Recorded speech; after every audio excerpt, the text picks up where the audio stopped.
যে কদাকার কুৎসিত ভাষায় ওয়াজ মাহফিল করেছে, যে কুৎসিত ভাষায় তারা বক্তব্য দিয়েছে, আমি আপনার কাছে এই ব্যাপারে বিচার চাইছি মাননীয় স্পিকার।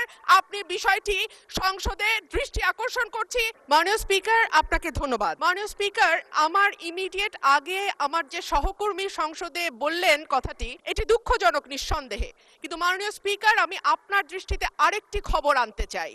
আজকে ডেইলি স্টারে এই খবর প্রকাশিত হয়েছে, এই সংসদে উপস্থিত আমি এবং আমার আরো দুজন নারী সহকর্মীর বিরুদ্ধে এই সংসদে উপস্থিত আরেকজন সংসদ সদস্য যে কদাকার কুৎসিত ভাষায় মানে ওয়াজ মাহফিল করেছে, যে কুৎসিত ভাষায় তারা বক্তব্য দিয়েছে, আমি আপনার কাছে এই ব্যাপারে বিচার চাইছি মাননীয় স্পিকার। আপনি বিষয়টি সংসদে দৃষ্টি আকর্ষণ করছি, আপনি বিষয়টিকে দেখবেন। ধন্যবাদ মাননীয় স্পিকার। মাননীয় সদস্য, আপনি রুলস অফ প্রসিডিওর পড়লে দেখবেন যে সংবাদপত্রের রিপোর্টিং নিয়ে কোনো পয়েন্ট অফ অর্ডার হয় না।